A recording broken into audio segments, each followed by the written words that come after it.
Je pense que les gens doivent de plus en plus se responsabiliser, malheureusement, et prendre en charge et en main leur santé, ne pas compter sur le gouvernement pour ça. Bah, l'exemple, c'est le médecin généraliste parce que c'est le premier qu'on voit. Ça va être souvent des réponses du genre tout va bien, vous inquiétez pas, votre biologie est normale parce que les valeurs sont dans les valeurs de référence. Et puis, je terminerai sur quelque chose qui va encore plus te parler, la charge mentale, le stress chronique qui est peut-être la cause numéro un de Oui. notre siècle des maladies. Pour le coup, les statines, on va dire que c'est encore pire parce que pour le coup, ça ne traite même pas la cause de la formation des plaques d'athérome, en fait, parce que la littérature scientifique, elle a tellement évolué sur le sujet que c'est déjà pour moi très incompréhensible qu'on continue à prescrire des statines. Du coup, ça, il faut aussi que les gens le sachent. C'est pas parce qu'il n'y a pas d'intervention de médecin que les médecins valident tout ce qui se passe actuellement. C'est juste que malheureusement, ils peuvent être radiés de l'ordre assez facilement et qu'ils ne peuvent pas s'exprimer comme ils veulent. Bonsoir tout le monde, bienvenue dans ce podcast avec le docteur Aurélien Nunez. On est parti donc pour un échange sur la médecine générale versus la médecine fonctionnelle. On va pas forcément les mettre en concurrence, mais on va expliquer la différence entre les deux types d'approches. Donc je vais vous le présenter rapidement en introduction. La médecine moderne n'a jamais été aussi avancée et pourtant nous faisons face à une véritable explosion des maladies chroniques. Je pense qu'on est tous d'accord, vous l'avez tous expérimenté malheureusement plus ou moins. Cela nous ramène à la célèbre maxime d'Hippocrate que ton aliment soit ton médicament. Un principe vieux de plus de deux millénaires, mais plus actuel que jamais à l'heure où l'on redécouvre l'impact fondamental de notre vie sur la santé. Face à l'essor préoccupant des maladies dites de civilisation, de plus en plus de voix appellent à repenser notre approche médicale. C'est dans ce contexte qu'est née la médecine fonctionnelle. En 1990, le biochimiste Jeffrey Bland introduit ce concept pour mieux répondre aux pathologies chroniques complexes que le modèle classique un symptôme, un médicament peine à résoudre. Ça c'est pareil, je pense que et c'est tant mieux qu'il y ait des médecins justement qui ont une formation de base générale commencent à se remettre en question pour se dire en fait il est peut-être temps d'arrêter de reproduire ce schéma qui visiblement ne marche pas. Plutôt que de se focaliser sur des conséquences visibles, la médecine fonctionnelle s'attache à comprendre les causes profondes des déséquilibres. Comme le résume le docteur Mark Hyman, en médecine conventionnelle, on s'occupe de la fumée sans chercher l'origine du feu. La médecine fonctionnelle, elle, cherche précisément à remonter jusqu'à la source pour éteindre l'incendie. L'objectif, corriger les dysfonctionnements de l'organisme avant qu'ils ne deviennent des maladies avérées, en s'appuyant moins sur les traitements symptomatiques et davantage sur le renforcement du terrain et la capacité naturelle du corps à guérir, avec l'alimentation entre autres. Bien sûr, cela ne s'oppose pas à la médecine conventionnelle, qui reste irremplaçable pour les urgences ou les situations aiguës, si on leur en laisse la possibilité, ce qui est de moins en moins le cas malheureusement, mais vient la compléter là où une approche plus globale, plus intégrative et préventive est nécessaire. C'est exactement la vision de notre invité du jour, et j'ai le plaisir de recevoir le docteur Aurélien Nunez, médecin interniste de formation. Il est spécialisé en médecine fonctionnelle et intégrative, avec une expertise particulière dans les domaines du microbiote, de l'hormonologie et de l'immunologie. Installé en Espagne, il accompagne au quotidien des patients atteints de syndrome de fatigue chronique, de troubles digestifs fonctionnels, mais aussi de pathologies liées aux déséquilibres hormonaux comme l'hypothyroïdie, le SOPK, la ménopause ou l'endométriose. Ça va intéresser pas mal de monde, je pense. Il est titulaire d'un DU de micronutrition et s'est formé auprès de plusieurs figures reconnues de la médecine fonctionnelle, le professeur Jean-Claude Castronovo, le docteur Georges Mouton ou encore le docteur Stéphane Résimond, un mentor pour moi et pour beaucoup d'autres. Il intervient régulièrement dans des conférences, podcasts et formations pour vulgariser ses approches avec un objectif clair: aider chacun à mieux comprendre et maîtriser sa santé. Ce soir, nous allons parler de médecine fonctionnelle sans langue de bois, nutrition, microbiote, fatigue inexpliquée, inflammation chronique, immunité ou encore hormones, et plus largement de ce que pourrait être la médecine du futur. Notre invité partage la conviction qu'il faut parfois sortir des sentiers battus, quitte à remettre en question certains dogmes pour soigner en profondeur. Et c'est là tout le travail d'un médecin fonctionnel qui est en permanence en train de remettre en question ses propres connaissances, les connaissances qu'on trouve sur le terrain, les études, etc. Bienvenue au docteur Aurélien Nunez. Après cette longue introduction, commençons sans plus attendre notre échange avec la première question. À part si tu souhaites rajouter quelque chose à cette présentation. Non, bah, c'était très bien, écoute, hein. Ok, Parfait, Mathieu, on est parti. Je suis ok, on d'accord est avec parti. toi. Du coup, qu'est-ce que la médecine fonctionnelle exactement? Bien que je vienne d'expliquer brièvement, mais pour qu'on puisse approfondir un peu plus. Et en quoi elle diffère de la médecine générale classique dans son approche des patients et des maladies? Bon, bah déjà, merci Mathieu de me recevoir sur ton podcast. Écoute, c'est une question qui revient quand même souvent, je trouve. Quelle est la différence entre médecine fonctionnelle, médecine conventionnelle, on va dire?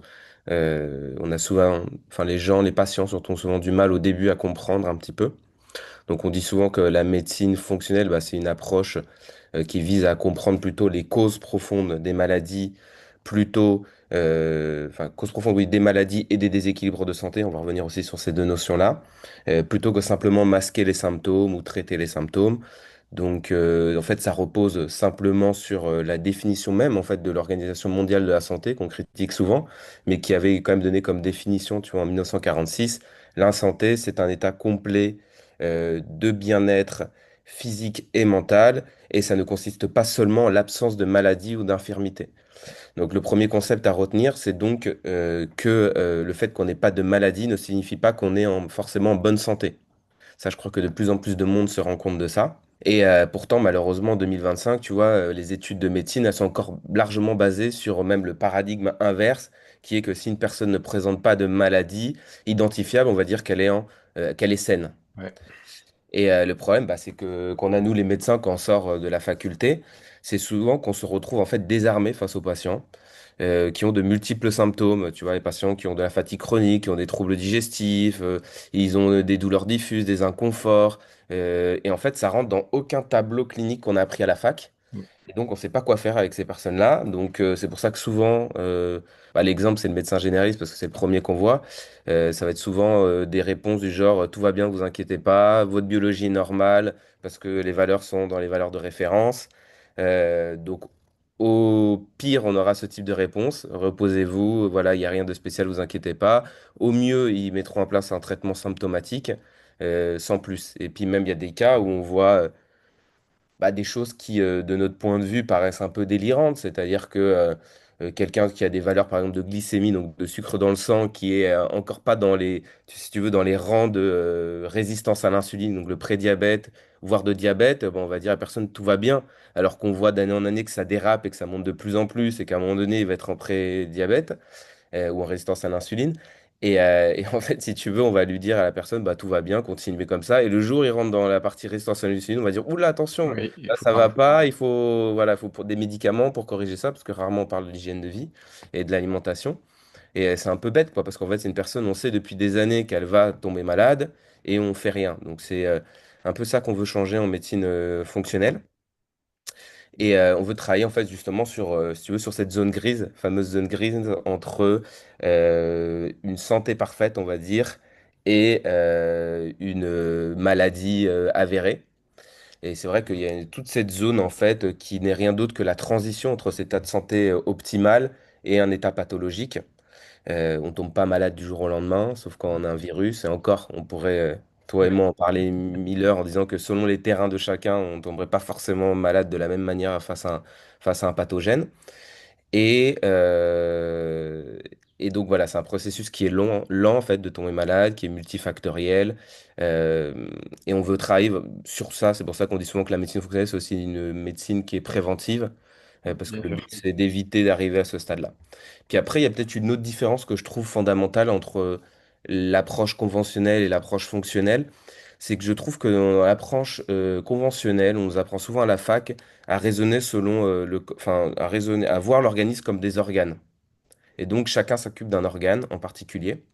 C'est Donc vrai. déjà, ça, c'est un peu même dans toutes les médecines intégratives, c'est vrai qu'on raisonne pas du tout comme ça. Déjà, l'organisme, c'est un ensemble et on va pas traiter une maladie cardiovasculaire qui touche juste le cœur en regardant juste le cœur. Non. Alors, c'est ce que plus ou moins ce qu'on fait actuellement en médecine conventionnelle. Au mieux, ils travaillent de manière multidisciplinaire ou interdisciplinaire, donc il va y avoir d'autres Ouais. spécialistes qui vont intervenir, mais au final, ils communiquent pas trop entre eux. Et au final, bah, le cardiologue n'aura pas forcément énormément de connaissances sur d'autres aspects de l'organisme qui peuvent avoir un impact. On sait par exemple que le microbiote peut avoir un impact énorme sur les maladies cardiovasculaires avec différents marqueurs. Et bah, on retrouvera jamais un cardiologue qui a beaucoup de connaissances sur le tube digestif, encore moins sur le microbiote Ouais. malheureusement. Et donc la différence, ça sera qu'en médecine fonctionnelle, on va plutôt raisonner sur les cellules, donc au niveau cellulaire. Et c'est une notion essentielle parce qu'en fait, les tissus sont constitués de cellules et les tissus sont ce qui forment les organes. Donc, c'est quand même beaucoup plus important et intéressant de travailler au niveau cellulaire qu'au niveau des organes déjà. Ouais. Euh, Donc l'objectif de la médecine fonctionnelle, je dirais que ça va être de restaurer le fonctionnement optimal cellulaire en s'attaquant aux causes profondes qui vont, si tu veux, produire des dommages au niveau des cellules ou des dysfonctionnements au niveau des cellules. Donc on va regarder par exemple le métabolisme énergétique, notamment au niveau de ce qu'on appelle la mitochondrie, qui est centrale à l'énergie des cellules, et on sait qu'il y a de plus en plus d'évidence scientifique que leur dysfonctionnement est à l'origine d'énormément de maladies, voire de toutes les maladies. Donc on va regarder aussi autre chose qui est en lien avec les mitochondries, qui s'appelle le stress oxydant, qui est l'équilibre entre tout ce qui nous oxyde, la lumière du soleil, l'inflammation chronique, quand le système immunitaire libère des molécules qu'on appelle cytokines, etc., qui sont des molécules qui sont là pour détruire des pathogènes. C'est aussi des molécules qui vont causer des dommages à nos cellules, donc des dommages oxydatifs. Et puis tu vas voir aussi, ça va te parler, les foies aussi, le foie aussi, quand il fait mal son travail de détoxification, il peut aussi libérer des radicaux libres qui sont des molécules qui sont pro-oxydantes. Et si tu veux, le corps, heureusement, c'est ce que je dis tout le temps à mes patients, il est bien fait. On a notre propre système antioxydant qui est là pour réguler cette oxydation. Et donc, on sait maintenant que le fait d'avoir du stress oxydant, donc un déséquilibre de cette balance, est la cause de beaucoup de maladies chroniques et une des causes principales du vieillissement aussi. Donc ça, c'est des mécanismes qui sont au niveau des cellules. Ça, c'est important que les gens comprennent parce que ça paraît très abstrait. Mais en fait, quand on ouvre les recherches scientifiques, on va sur PubMed, qu'on se met à lire des articles scientifiques, en fait, c'est des termes qui reviennent systématiquement dans la physiopathologie des maladies. Ça va parler de stress oxydant, d'inflammation chronique de bas grade. Ça, c'est une autre cause au niveau cellulaire qu'on essaie de traiter en médecine fonctionnelle ou intégratif. Les déséquilibres hormonaux. On sait que les hormones ont des actions très importantes sur les organes, pour le coup, et les tissus et les cellules. Ça va être aussi, on va beaucoup regarder ce qu'on appelle la micronutrition, les excès, les déficits en micronutriments. Pourquoi? Parce que bah, les micronutriments, il y en a beaucoup déjà qui sont essentiels. Essentiels pourquoi? Parce que l'organisme ne peut pas les fabriquer, donc il faut les apporter par l'alimentation. Mm. On parlera peut-être plus tard de l'alimentation et de l'alimentation 2025 qui n'est pas du tout la même qu'il y a plusieurs Non. siècles en arrière. Et les micronutriments sont importants parce qu'ils ont aussi un rôle sur le métabolisme. Notamment, c'est des cofacteurs de beaucoup d'enzymes dans le corps qui sont celles qui vont réguler les processus biochimiques nécessaires en fait au fonctionnement métabolique correct du corps. Mm. Donc, si on n'est pas bien équilibré en micronutriments, bah, en gros, il y a tout qui déraille et on va avoir plein justement de petits symptômes qui paraissent pas connectés les uns aux autres d'un point de vue de médecine conventionnelle, mais d'un point de vue de la médecine fonctionnelle. En tout cas, nous, ça a tout de suite du sens quand on les écoute chez les patients. Et puis, il y a des éléments clés qu'on peut plus du tout ne pas, si tu veux, comment on pourrait dire, évaluer actuellement en 2025, c'est le microbiote intestinal. On sait que, bah, tu l'as dit, la phrase, toutes les maladies commencent dans le tube digestif. Ça, c'est une phrase assez connue. Euh, Maintenant, on peut plus ne pas regarder l'environnement du patient. Ça, c'est aussi, je pense, un gros défaut de la médecine conventionnelle quand moi j'étais à la fac, c'est en fait, à aucun moment on nous enseigne malheureusement l'impact de l'environnement sur la santé des personnes alors que c'est primordial. On voit tous les scandales qu'il y a à répétition sur les perturbateurs endocriniens, juste les PFAS pour noter que, Ouais. les pesticides, hein, on va pas parler de la loi du plomb, mais voilà, tout ce qu'on réintroduit constamment dans notre environnement qui va contribuer à dégrader, à débiliter notre microbiote intestinal, qui va avoir du coup des conséquences inflammatoires au niveau digestif, mais aussi systémique. Donc ça aura des répercussions sur nous. Beaucoup de perturbateurs endocriniens peuvent s'accumuler dans notre organisme. Et donc plus on vieillit, plus on en a et plus on va avoir de dommages liés à ça. On peut parler des métaux lourds aussi, qu'on retrouve partout. Il Oui. y a des polémiques constamment aussi. Mercure dans le saumon, dans le thon. On peut parler du cadmium dans les farines, etc. L'arsenic dans le riz, etc. Enfin, Oui. j'ai l'impression que chaque mois, il y a Un un nouveau nouveau, scandale ouais. qui apparaît, mais il n'y a aucune mesure qui est prise par le gouvernement pour réduire ça. Donc, c'est vraiment aussi peut-être une autre chose, un autre message à faire passer dans ton podcast, c'est la notion que je pense que les gens doivent de plus en plus se responsabiliser, malheureusement, prendre en charge et en main leur santé, ne pas compter sur le gouvernement pour ça. Et ça, ça passe justement maintenant par mettre des filtres sur leur arrivée d'eau. Voilà. Essayer de manger bio, même si on sait que ça peut avoir ses défauts aussi, que c'est pas parfait, mais essayons de manger bio, local, selon notre budget, parce que c'est vrai que tout le monde, malheureusement, les gens n'ont pas des budgets infinis, c'est de plus en plus dur, mais il y a quand même des solutions qui existent. Voilà, des petites choses comme ça, mais qui permettent déjà de réduire l'impact de l'environnement sur notre santé.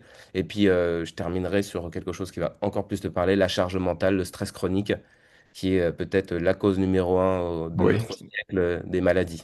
C'est clair. Ça fragilise le terrain et du coup, ça laisse la place à justement toutes les pathologies derrière, à toutes les toxines, etc., d'avoir encore plus de place pour s'installer. Ouais, donc je trouve Je que suis- c'est un gros accélérateur, déclencheur de Ouais, c'est ça. maladies. Ouais, bah ouais, c'est ça. Souvent, on voit des gens qui ont un terrain qui est pas bon, du stress oxydant, de l'inflammation, trop de sucre dans le sang, des carences en micronutriments. Au niveau hormonal, c'est pas équilibré. Et puis d'un coup, il y a un événement de vie très important qui se produit, et c'est là où la maladie se déclenche. Combien j'ai de patients, tu vois, qui ont vécu par exemple la mort d'un proche, de leur conjoint, de leur papa, maman. Ils ont perdu le boulot qui leur tenait à cœur. J'ai une patiente encore il n'y a pas longtemps, on a brûlé sa maison, un incendie criminel. Une semaine après, il déclenche des maladies. C'est pour Ah celle-là, oui. c'est une sclérose en plaques. Tu te dis, bon, c'est forcément connecté, hein, c'est pas le hasard, comme on peut nous enseigner Ouais, à bah la oui. fac. Voilà, clairement, ça a été le déclencheur. Donc, et puis bon, de toute façon, il y a aussi un stress. Donc ça, c'est le stress très aigu qui peut déclencher des choses. Et puis il y a aussi ce stress chronique qui ronge un peu les gens au quotidien. On le voit clairement, que ce soit les gens qui sont en excès de cortisol ou les gens qui sont totalement caressés en cortisol, qui sont en burn-out, qui vivent épuisés, etc. Donc c'est vrai que en médecine fonctionnelle, voilà, on va avoir une approche qui va être beaucoup plus individualisée. On sait qu'on est tous différents, on a tous une génétique différente, une épigénétique différente, un exposome différent, c'est-à-dire notre environnement, les conséquences de notre environnement sur nous. Et on sait qu'on a tous un microbiote qui est différent. Et donc on ne peut pas prendre en charge les gens malheureusement comme on nous a appris à la fac, où c'est des traitements standardisés. On apprend des algorithmes de mémoire diagnostic, on fait tac, tac, tac, on fait ces analyses-là. Si c'est positif, c'est ce traitement, la première ligne, ça marche pas. Ce traitement, la deuxième ligne, ça marche pas. Ce troisième ligne. Et c'est tout en fait. Et tous les gens donnent la même chose, alors qu'on sait que c'est bien plus complexe que ça, quoi. C'est Donc, la médecine, pardon, c'est la médecine pouce-bouton, comme le dit le docteur Stéphane Résimon. c'est ça, c'est malheureusement une médecine un peu pouce-bouton. Et donc, du coup, en médecine fonctionnelle, on n'a rien inventé. On reprend, il faut quand même donner du crédit à toutes Logique. ces médecines anciennes, l'Ayurveda, médecine chinoise, médecine intégrative. En fait, on reprend ces concepts-là et on essaye de faire une médecine qui a une approche qui est individualisée, qui est centrée sur les grands systèmes de régulation de l'organisme, digestion, immunité, hormones, détoxification. Voilà, on essaye que ça soit personnalisé. Et, et on essaye en fait, ce qu'a apporté en plus la médecine fonctionnelle, c'est quand même de reprendre tous ces concepts de médecine traditionnelle ancienne, mais de quand même inclure toute la partie scientifique en mettant en plus des bilans très complets, très poussés, avec beaucoup de biomarqueurs, certains bien plus en avance qu'en médecine conventionnelle, encore une fois, parce qu'on essaye de se baser sur les dernières recherches scientifiques. Un reproche qu'on nous fait souvent de la médecine conventionnelle, c'est de se dire que la médecine fonctionnelle, c'est pas basé sur l'évidence scientifique, alors que c'est basé, c'est juste que dans la médecine conventionnelle, malheureusement, on a tendance aussi à trop attendre. On attend d'avoir des méga études Ouais, cliniques, tu vois, sur des milliers de personnes, en double aveugle, etc. Alors que nous, on va beaucoup plus s'appuyer sur les études scientifiques, mais de physiologie aussi pure et dure, de biochimie pure et dure. Et en fait, comme on sait que physiologiquement, ça a du sens ce qu'on fait, parce que c'est prouvé dans plein d'études scientifiques, on va pas forcément attendre tout le temps d'avoir des études cliniques qui sont sur le terrain pour essayer de mettre en place ça. Je pense notamment au niveau des analyses, on va tout de suite et en fait, c'est pas nous, c'est des laboratoires très poussés qui ouais, vont proposer ces biomarqueurs pour le grand public. Et donc, on va s'appuyer dessus. Et ce que montre, en fait, si tu veux, le temps, c'est que le temps nous donne raison. ouais. C'est-à-dire qu'il y a des choses qu'on faisait il y a 20 ans en médecine fonctionnelle et que maintenant, c'est rentré, je veux dire, même en médecine conventionnelle. Et des choses que l'on fait maintenant, qu'on nous reproche, en fait, dans 10 ans, ça sera déjà inclus aussi en médecine conventionnelle. Donc, voilà, on essaye de faire une médecine, comme tu dis, moderne, le plus moderne possible, pour proposer aussi les meilleures solutions, des solutions de notre temps aux patients. Et c'est pareil un peu pour les traitements, même si là, on essaye quand même de respecter les études cliniques, même quand on propose des traitements naturels. Mais, euh, mais voilà, mais en tout cas, c'est aussi une démarche qui est, voilà, tu vois, qui est différente, je trouve, euh, qui est plus poussée peut-être sur tout ça. Puis c'est important aussi de se baser justement sur le retour patient au fur et à mesure qu'on leur propose des solutions, justement des solutions naturelles ou autres, d'avoir leur retour, de voir ce qui marche pour eux, d'ajuster les dosages et de pas effectivement attendre, comme tu dis, des retours d'études où c'est qu'ils ont défini un dosage pour tout le monde, qui sera le même pour tout le monde. Et parce qu'on sait qu'il y a une inertie énorme Par exemple, en médecine, il y a des découvertes qui sont faites, et nous, on le voit quotidiennement en médecine fonctionnelle, qui vont mettre 10, 15 ou 20 ans pour être adoptées dans la médecine générale, alors qu'on sait que ça marche. Il y a des études, je crois, qui sont faites qui disent que actuellement la médecine a 30 ans de retard sur la science. Ouais, ben ouais, Parce c'est... que si on regarde l'ensemble des revues, des articles scientifiques qui sont publiés et qu'on fait un bilan de toutes les connaissances qu'il y a dans ça, on se dit il y a 30 ans de retard dans la médecine conventionnelle actuellement. C'est énorme. Ouais, c'est hallucinant. C'est énorme. Donc c'est vrai qu'en fonctionnel, on va essayer de tendre à se rapprocher des dernières découvertes le plus possible, euh, tout en essayant de faire avec de toute façon des choses qui sont des impondérables comme les lois, la législation, les cadres de la médecine, qui selon les pays sont plus ou moins rigides, plus très rigides en France, moins rigides en Allemagne, en Espagne, qui laissent plus de place aux médecines intégratives, plus de place à la médecine empirique, qui a toujours été la médecine qui a fait avancer, enfin la science Mais oui, qui c'est a ça, fait avancer la médecine. Et, définitivement. et en fait, maintenant, ça c'est aussi une autre chose peut-être que je peux te délivrer, qu'on apprend, qui nous façonne trop en fac de médecine, c'est de raisonner seulement, de nous dire bah, les études en double aveugle, randomisées, contre placebo, c'est le gold L'unique standard, c'est vérité. la Ouais, chose qu'il faut faire et tout le reste, ça ne vaut rien. Et ça, c'est totalement faux. On se rend compte aussi qu'il y a de nombreux scandales, mais ça, on arrivera plus tard dans le podcast, autour de ces études scientifiques qui peuvent aussi être biaisées assez facilement. oui, Donc en fait, il n'y a pas d'études parfaites, il faut savoir juste bien les interpréter et en tirer le maximum de connaissances possibles, quoi. bien sûr. Bien sûr, il faut pas prendre ça comme l'unique vérité, on est d'accord. Elles sont souvent en plus financées par des Par le organismes qui, médicament. ouais, c'est Mm. ça, qui a fabriqué le médicament, par exemple. Ouais, C'est ça. c'est un des Donc, premiers trucs que je regarde, moi, quand je lis une étude, c'est de savoir qui l'a fait, pour, dans quel but elle a été faite. Et déjà, de manière générale, ça te permet déjà de savoir si tu peux prendre au sérieux ce qui a été étudié ou non. c'est ça. Je voulais juste revenir sur un point qu'on a abordé là, pour que les gens puissent améliorer au mieux leur santé, c'est de retirer aussi au maximum les microplastiques de leur alimentation, enfin du moins de leur quotidien. Donc essayer d'éviter tout ce qui est bouteilles en plastique, essayer d'éviter les tupperwares en plastique, les gourdes en plastique pour les enfants, tous les récipients en plastique en fait, quels qu'ils soient, parce qu'en fait on se rend compte qu'il y en a vraiment déjà de plus en plus dans l'eau, mais également partout dans la nourriture et tout.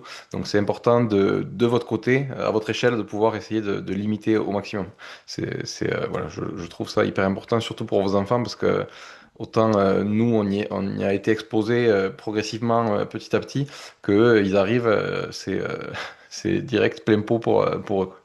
C'est ça. Et en plus, on ne sait pas forcément bien les détoxifier. Donc, Non, non. Alors, on teste des choses. Laurent, justement, il a partagé il y a pas longtemps un protocole d'Anthony William qui est controversé quand on parle de médecine parce qu'il n'est pas médecin de formation. ouais, Mais le but pour moi, c'est toujours pareil, c'est de pas chercher absolument à vouloir avoir raison et d'appuyer sur une étude scientifique. C'est de tester des choses. C'est le propre de la science, c'est de tester des choses et de pouvoir faire en plus, grâce à la médecine fonctionnelle, des analyses avant, après, et de pouvoir observer justement s'il y a eu amélioration ou non. Parce qu'on peut justement maintenant vérifier, par exemple, tu le sais, qu'au niveau des artères, il n'y a plus forcément que du cholestérol qui s'oxyde, il y a aussi énormément de microplastiques qui les c'est bouchent. ça. Et donc ça, par exemple, c'est mesurable. On peut voir justement s'il y a amélioration ou non. Donc c'est pour moi une des bases principales de la médecine fonctionnelle. Deuxième question, je voulais te demander qu'est-ce qui t'a, toi, personnellement conduit vers la médecine fonctionnelle et nutritionnelle en tant que médecin formé à la filière classique? Est-ce que ça a été pendant tes études où c'est que tu te posais des questions ou est-ce que ça a été après? Bah, écoute, c'est une bonne question qu'on m'a déjà posée. Et c'est vrai que j'ai l'impression qu'en règle générale, tous ceux qui font de la médecine fonctionnelle ont un peu une histoire de vie aussi qui les ont amenés vers ce chemin-là. Moi, c'est un petit peu le cas aussi. Donc moi, je faisais de la médecine classique, hein, j'étais de la médecine interne même, je me suis spécialisé dans ça, donc j'étais pour le coup au niveau hospitalier, donc rien à voir avec maintenant, avec des patients qui ont des pathologies lourdes, qui ont besoin d'être hospitalisés, donc on gère en fait les patients hospitalisés. Ouais, Et très souvent, on fait aussi le lien avec le service de réanimation, donc c'est des gens assez critiques. Et c'est peut-être là où il faut souligner quand même l'importance de la médecine conventionnelle. absolument. Euh, voilà, on leur jette aussi des pierres souvent, parce que c'est vrai que sur les maladies chroniques, c'est pas forcément une approche que je trouve très cohérente. Et j'en ai fait moi-même, donc je me permets de la critiquer. Mais en médecine, mais pour ce qui est de tout ce qui est pathologie aiguë, les urgences, pathologie grave, c'est une Ah oui, médecine qui excelle, qui sauve des vies tous les ouais. jours. c'est On vrai. le voit, les médecins qui sont dans les hôpitaux, qui sauvent des vies, on l'a vu pendant la Covid, en réanimation, etc. Donc, en fait, c'est pas une médecine qui a jeté à la poubelle, hein. C'est une médecine qui a aussi énormément de choses très positives. Et souvent, je le fais pas forcément souvent, mais quand même, je tiens souvent à défendre les médecins parce qu'on se fait quand même des fois taper dessus assez fortement par les gens qui sont pas professionnels de santé, natureux, etc., que j'aime aussi beaucoup, hein. J'adore aussi leur approche. Mais souvent un petit peu à tort, parce qu'en fait, il faut comprendre que les médecins, ils sont surtout formés pour ça, en fait, pour l'hôpital, Mais pour les oui, pathologies aiguës, les patients graves, sauver des vies, etc. Et donc, dans ce domaine-là, ils excellent. Et c'est en fait, c'est surtout ça qu'on apprend à la fac. Donc, des fois, il y en a qui disent, en fait, mais qu'est-ce que vous apprenez pendant vos études? 10 ans, voilà, vous comprenez pas le stress oxydatif, l'inflammation, etc. Et en fait, il faut comprendre qu'on est formé sur d'autres choses, en fait, et que on est formé à des cas graves qui sont pas faciles déjà à vivre, même psychologiquement, parce que on perd beaucoup de patients, on est confronté beaucoup à la mort, oui, et ça, tout le monde pourrait pas le tolérer. Des gens qui saignent énormément, des plaies, du pus, des choses vraiment difficiles à gérer. Et je trouve que bah, ces médecins, ils le font très bien, ils sont très spécialisés pour ça. Et là, pour le coup, faire des algorithmes, suivre des protocoles, on sait que ça marche plutôt bien. Donc c'est pour ça qu'il ne faut pas des médecines à opposer, mais que ça serait bien qu'ils puissent travailler la main dans la main. oui, Et, euh, et donc moi, quand j'ai commencé, bah, je faisais cette médecine-là, aiguë, urgence, post-opératoire. Et franchement, ça me passionnait, j'aimais beaucoup ça.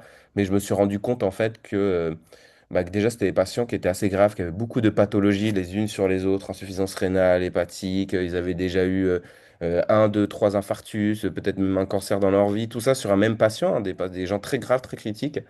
Et je me rendais compte en fait que quand ils venaient à l'hôpital, on les soignait par exemple d'une pneumonie. Et en fait, à chaque fois, ils revenaient pour quelque chose d'autre. Et en fait, je me suis dit, en fait, on n'est pas en train de traiter les causes de leur maladie. On augmentait leur traitement. Tu vois, s'ils avaient du diabète, on leur rajoutait encore un autre médicament, encore un autre médicament. Bah, moi, jamais, à aucun moment, travaillé l'assiette du patient. oui. Et à cette époque, ça coïncidait un peu à un moment de ma vie où je m'intéressais au fitness.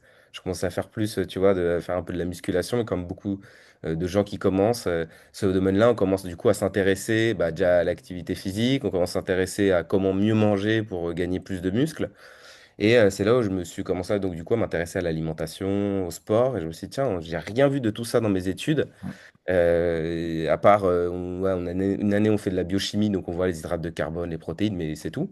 Cycle de Krebs, etc. Et en fait, si tu veux, c'est un peu comme ça que j'ai commencé déjà à m'intéresser à ça.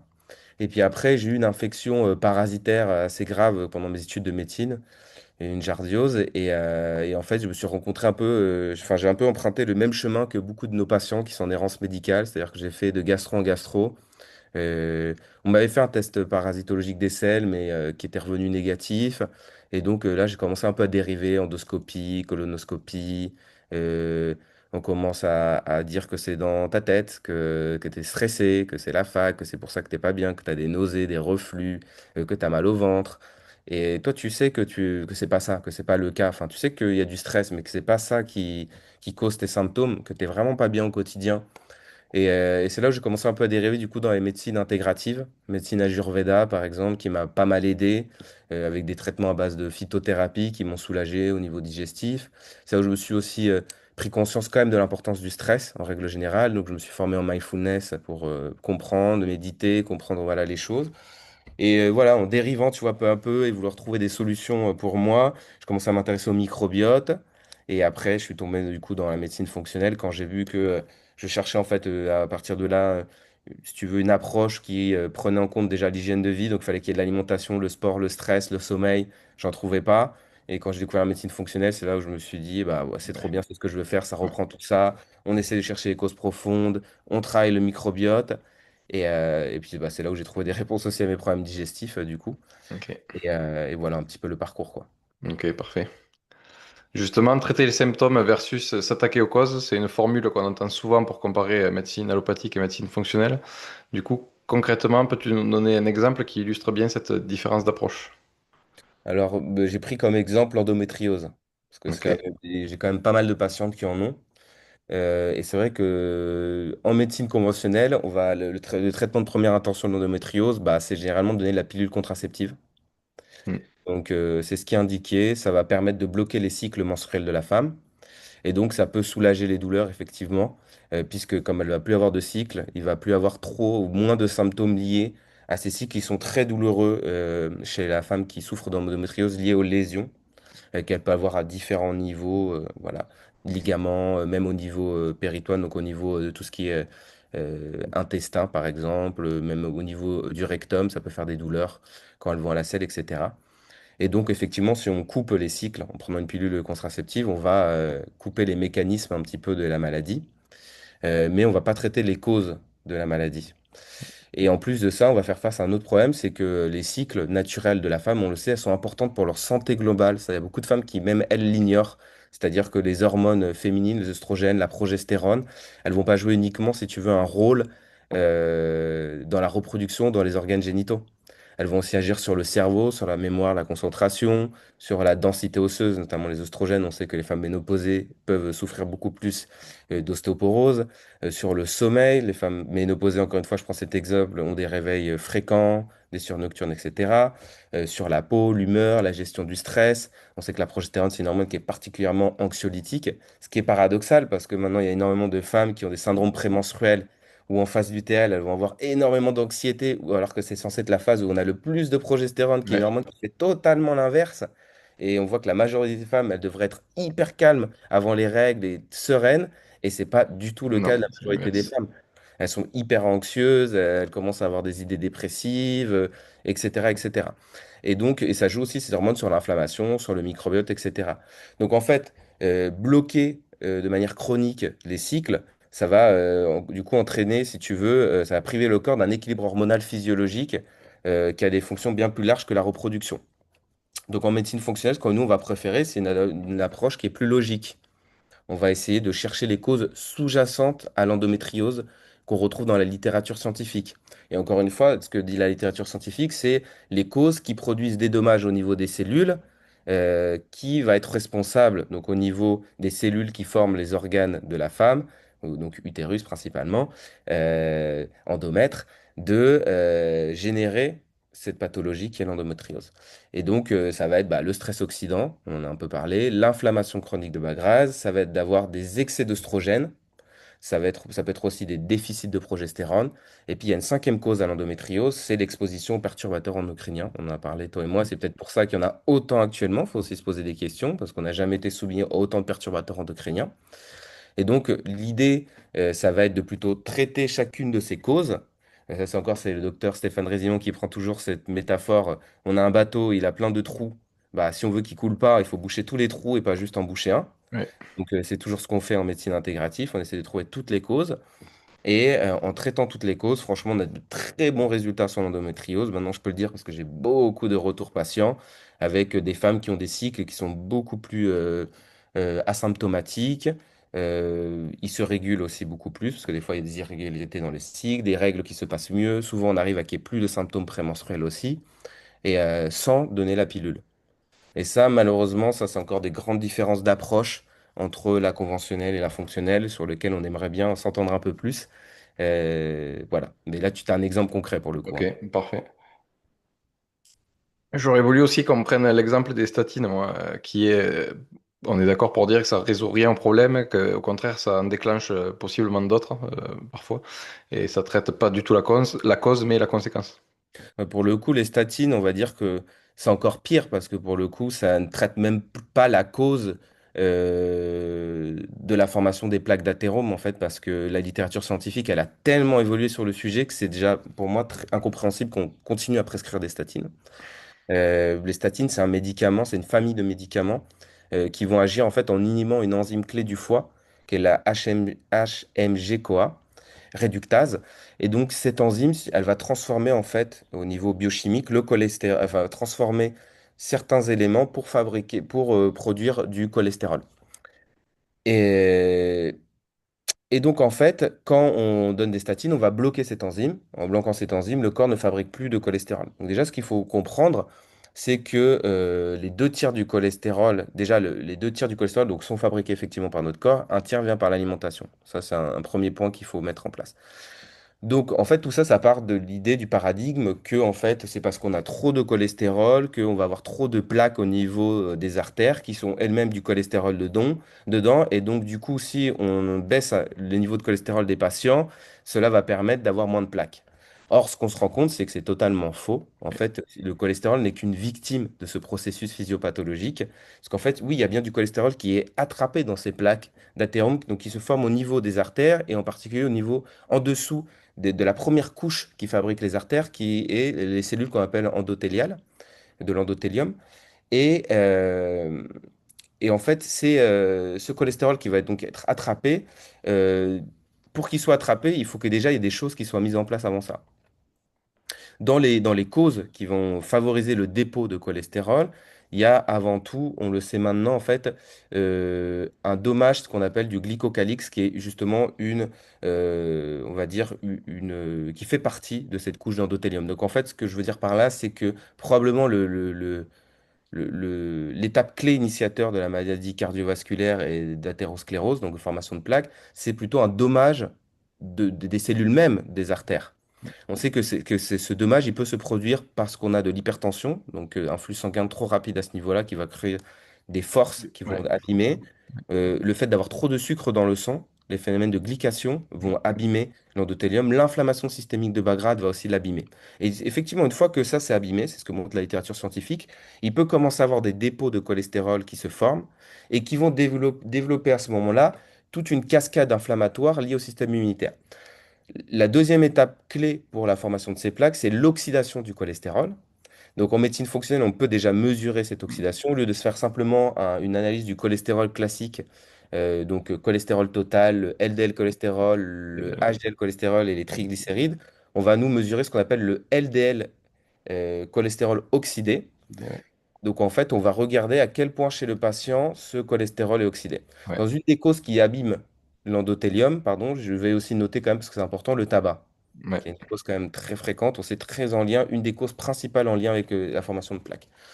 Et donc, une fois que ce cholestérol s'oxyde, là, tout de suite, le système immunitaire s'emballe. Et il y a des macrophages qui vont commencer à arriver, qui vont commencer à manger ce cholestérol. Ça va faire grossir la plaque. Elles vont se transformer en ce qu'on appelle les cellules spumeuses.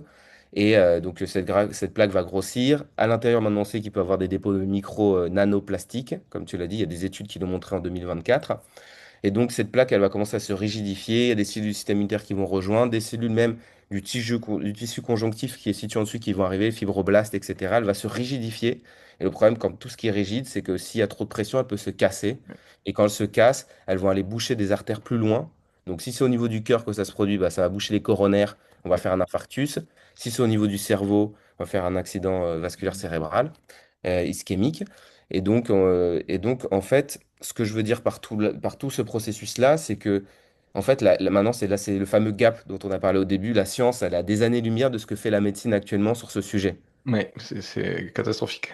Et en fait, quand on diminue le cholestérol des patients, en plus, on le soumet à plein d'autres conséquences dont on ne parle pas assez, un peu comme l'exemple de la pilule. C'est-à-dire que le cholestérol, il est important pour faire des hormones stéroïdiennes. Sans cholestérol, pas de testostérone, pas de Ouais. progestérone, pas d'œstrogène, pas de cortisol. Donc, pas plein d'hormones qui effectuent énormément qui ont énormément d'action sur l'organisme de régulation. Il y aura plus d'acide biliaire aussi, en quantité suffisante chez les patients, donc qui est ce qui sort de la vésicule biliaire pour digérer le gras. Et donc, si on ne sécrète pas assez de bile, on va pas bien digérer le gras, donc on va pas absorber bien le cholestérol de l'alimentation. Ouais. Deux Donc on va tiers, en manquer encore plus. c'est ça, un tiers vient de l'alimentation, donc on va en manquer, donc on va synthétiser encore moins d'acide biliaire, et donc on voit des cercles Ouais. vicieux où tu vas retrouver des patients qui sont carencés en vitamine D, A, E, coenzyme Q10, qui sont tous des vitamines liposolubles parce qu'ils ne les digèrent pas.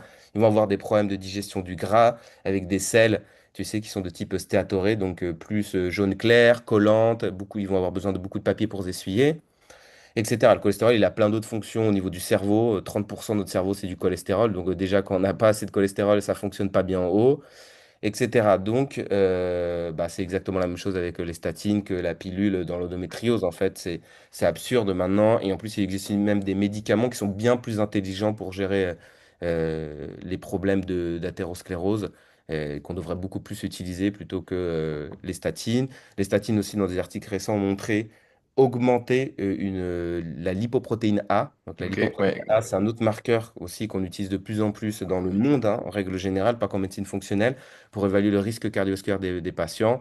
Donc la lipoprotéine A, c'est une toute petite molécule de LDL cholestérol, qui est un transporteur, donc le LDL cholestérol. Et le problème de cette petite lipoprotéine, c'est qu'elle est bien plus, elle va favoriser bien plus les phénomènes de coagulation et donc la formation de plaques. Et en fait, il y a des études qui montrent que les statines augmentent la lipoprotéine A, donc c'est tout l'inverse de ce qu'on veut, ouais, encore une fois. clairement. Les statines, ça va aussi entraîner une diminution de la synthèse de coenzyme Q10, qui est un autre antioxydant majeur et extrêmement important dans la santé cardiovasculaire. Et là, je rebondis, je rejoins ce que je te disais sur le fait que nous, on va regarder la cellule avant de regarder les organes. C'est-à-dire que pour qu'un cœur fonctionne bien, aussi, ça c'est une autre chose qu'on ne dit pas assez, il faut que donc les cellules du cœur fonctionnent bien. Si on veut que les cellules du cœur fonctionnent bien, il faut que leurs mitochondries fonctionnent bien. Et donc, si on veut que les mitochondries fonctionnent bien, il faut du coenzyme Q10, qui est essentiel à la production d'énergie. Ouais, Et il y a plein d'études qui montrent sur le coenzyme Q10, pour le coup, en double aveugle, tout ce que tu veux, méta-analyse avec énormément de patients, qui montrent à quel point le coenzyme Q10 a des effets très positifs sur l'insuffisance cardiaque, sur les arythmies, sur tout un tas de pathologies cardiovasculaires. Et donc, on ne peut pas te donner un médicament actuellement qui va en fait entraîner plein d'effets euh, contre-productifs par rapport si tu veux, à ce pourquoi on la donne. Donc voilà, bon, les statines, ça reste de toute façon un des médicaments, je pense, le plus absurde, le plus critiqué en règle générale par plein de monde, hein, même pas que la médecine fonctionnelle, mais plein de ouais. scientifiques dans le monde. Et pourtant encore prescrit au quotidien par beaucoup, beaucoup, beaucoup de médecins. J'en ai Ouais, parlé avec ma mère récemment. Je lui ai fait arrêter et j'ai justement fait vérifier sa lipoprotéine A, ses anticorps anti-LDL oxydés, pour vérifier parce que son docteur lui a toujours dit, ah oui, mais vous fabriquez le cholestérol, parce qu'elle avait toujours un LDL trop, et, qui est en plus considéré que comme du mauvais cholestérol. Et il lui disait, vous avez un LDL trop haut, vous le fabriquez, vous, comme votre mère, donc allez, statine. Et j'en ai discuté avec ma mère, j'ai essayé de lui expliquer, je lui ai dit, alors que tu le fabriques, c'est normal, jusque-là c'est normal, on le fabrique tous. Si tu le c'est fabriquais ça. pas, ça serait inquiétant du coup. Mais je lui ai dit, en avoir un taux haut, même un cholestérol total trop haut, c'est pas inquiétant, c'est justement s'il s'oxyde. Et donc, j'ai fait vérifier justement ça. Et je l'accompagne pour ça, justement, mais je trouve ça aberrant qu'encore aujourd'hui, on prescrive ce genre de médicaments, alors que il y a des solutions. Moi, je suis pas issu d'un parcours, d'un cursus de médecine, et pourtant, j'ai réussi à me former, à apprendre tout ça. Donc, j'ai justement envie d'essayer de partager au maximum via ce podcast et via l'association que j'ai créée. euh, Faire des vidéos, échanger, faire des formations, enfin des formations ou des séminaires pour justement que les médecins généralistes puissent avoir ces informations-là, qu'il existe d'autres solutions que de prescrire bêtement un médicament sans chercher vraiment à comprendre qu'est-ce qu'il y a et sans chercher à observer des bilans biologiques, justement déjà en arrêtant de se baser sur les valeurs de référence. Ça aussi, c'est un des trucs majeurs où il faut vraiment ouvrir le dialogue là-dessus. Parce que combien de mes patients, moi, vont chez les médecins et les médecins leur disent, ah ben tu vois, je t'avais dit que ça servait à rien de faire prescrire ça parce que t'es dans les normes, t'es dans les normes, t'es dans les normes. Mais en fait, ils sont toujours dans les normes basses, mais pour eux, c'est la norme, quoi. Et je trouve ça vraiment hyper C'est là important. où les biologistes, pour le coup, ont leur rôle à jouer, hein, on les salue, j'espère qu'ils nous écoutent. Bon, peut-être, on ne sait pas, mais c'est vrai que ça a l'air plutôt d'aller dans l'autre sens, hein, près de beaucoup de laboratoires. Oui, Et même des fois, par exemple, alors en Espagne, ça a déjà commencé, en France, ça arrive aussi, on va plus donner le dosage de la B12, par exemple, si la personne n'a pas d'anémie. ouais, Comme si la B12 n'avait comme rôle sur l'organisme que la formation des globules rouges, alors qu'on sait que c'est une vitamine qui a un rôle déjà juste épigénétique majeur, donc ouais. potentiellement qui influence l'ensemble de nos gènes, donc l'ensemble de notre organisme. Mais, euh, mais effectivement, il y a malheureusement, en tout cas sur les statines en particulier, c'est vrai qu'il y a un fort lobby, je pense, de toute façon, des pharmaceutiques qui font que le médicament n'est pas encore désutilisé. Et, mais il y a quand même, je trouve, des différences même selon les pays, tu vois. En France, il y a encore un usage assez massif des statines par les cardiologues. En Espagne, où moi je suis, je vois quand même énormément de patients qui me sont adressés, où le médecin, le cardiologue a déjà donné des oméga 3, parce que ça aussi, il y a tellement d'évidence scientifique oméga 3 santé cardiovasculaire, que c'est plus possible de ne pas en donner aux patients qui ont des maladies cardiovasculaires et pardon, et des infarctus. Et souvent, ils arrivent déjà aussi avec du coenzyme Q10. Et ils n'ont pas tout le temps des statines, parce qu'ils ont aussi compris que le fait de la formation de plaques vient aussi, comme je l'ai dit, des phénomènes de glycation, donc les Ouais. phénomènes liés à avoir des taux de sucre trop hauts dans le sang, liés avec la résistance à l'insuline, le diabète, qui est, on le sait, un des problèmes majeurs de santé publique de notre siècle, la surconsommation du sucre, le fait qu'il y ait des sucres partout dans toute l'alimentation, notamment ultra transformée. Et donc, du coup, ils vont regarder ça. Et effectivement, ça m'arrive d'avoir des patients où ils avaient des hémoglobines glyquées très hautes qui montraient qu'ils avaient trop de sucre dans le sang et un cholestérol qui n'était pas si haut que ça. Ils leur ont pas donné une statine. Ils ont leur donné par contre un médicament pour baisser le sucre dans le sang. Ok, ouais. Donc, ça commence dans pas mal de pays, commence à raisonner d'une manière différente, à plus suivre forcément des algorithmes bêtes et méchants, infarctus, statine d'office, parce que bah, ils suivent la littérature scientifique. C'est pareil quand tu fais le LDL cholestérol. En réalité, on devrait faire l'apolipoprotéine B, Mm. qui est la protéine qui est sur cette molécule de LDL cholestérol. Et on sait que c'est cette molécule-là, plus elle est élevée, plus il y a un risque de dépôt du cholestérol au niveau des artères. Et là, encore une fois, c'est très archaïque, le LDL cholestérol, le HDL cholestérol, c'est des valeurs assez archaïques, très mal expliquées, hein. En médecine, on nous a très mal expliqué ça. Bon cholestérol, mauvais cholestérol, alors qu'au final, ce sont que des protéines qui vont transporter des lipides Ouais. LDL du foie jusqu'à la périphérie, les tissus, le HDL de la périphérie jusqu'au foie. Et en fait, c'est juste des transporteurs, hein. Oui, Il n'y a bah pas oui, il y rien a de qu'une dangereux. molécule de cholestérol. C'est ce qu'on voit dans les analyses, cholestérol total, c'est tout.